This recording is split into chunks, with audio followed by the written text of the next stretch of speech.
Banyak yang gagal bayar di aplikasi pinjaman online, namun pinjol legal katanya makin ngelunjak dalam tanda kutip ya. Kenapa? Karena pasalnya pinjol-pinjol itu mulai untuk meminta agar maksimal pendanaannya itu diberikan dari 2 miliar ditingkatkan menjadi 10 miliar. Nah, ini agak dilematis ya, di mana 2 miliar aja banyak yang gagal bayar, banyak yang galbay, apalagi ditingkatkan jadi 10 miliar.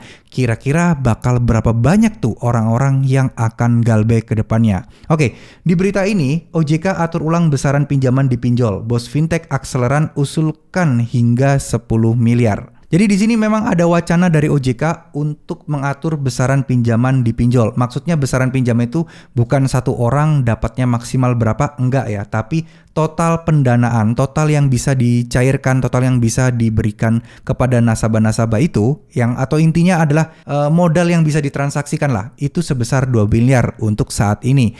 Namun di sini pinjol-pinjol meminta untuk dinaikkan menjadi 10 miliar karena menurutnya akan bisa lebih leluasa untuk proses pendanaannya, akan juga bisa lebih leluasa untuk mendapatkan nasabah-nasabah yang lebih banyak lagi. Namun di sini ada beberapa hal yang mungkin menurut saya pribadi agak aneh. Padahal dulu aja yang 2 miliar yang galbay itu banyak, keluhan di mana-mana. Terus kemudian yang pusing masalah DC yang nagihnya kelewat batas itu juga udah banyak banget informasi seperti itu. Namun ini malah mau dinaikkan jadi hampir berapa ya? Berarti 5 kali lipat ya. 2 miliar jadi 10 miliar itu kan 5 kali lipat. Nah, sekarang bagaimana tuh nasib orang-orang yang akan gagal bayar ke depannya? Ya, 2 miliar itu kan batas limit sebuah batas maksimal yang bisa mencairkan. Katakanlah satu orang itu bisa cair 2 juta. Ya, total maksimal ada berapa orang nih yang bisa untuk mencakup 2 miliar itu tadi. Nah, bayangkan itu aja udah banyak yang gagal bayar. Itu aja udah banyak yang mengeluh. Itu aja udah banyak yang merasa pusing, tertekan akibat pinjol.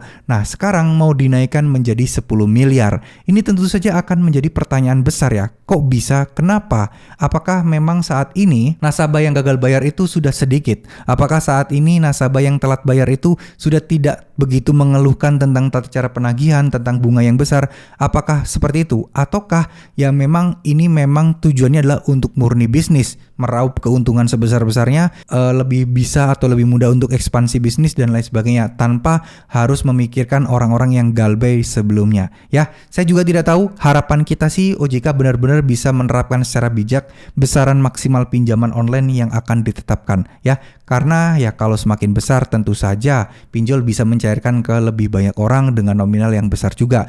Dan resiko untuk gagal bayar akan semakin banyak juga tentunya. Karena semakin banyak yang pinjol, semakin banyak juga orang-orang yang beresiko gagal bayar atau terlambat bayar. Oke, semoga video kali ini bisa bermanfaat. Semoga ini bisa menjawab pertanyaan kalian. Dan semoga ini juga bisa menjadikan kita untuk lebih berhati-hati ke depannya untuk tidak sekali-sekali mencoba-coba aplikasi pinjaman online. Buat yang sudah terlanjur, nggak apa-apa. Jadikan ini pelajaran penting agar ke depannya teman-teman tidak perlu lagi mengajukan pinjaman online. Oke, terima kasih. Semoga video ini bisa bermanfaat. Wassalamualaikum warahmatullahi wabarakatuh.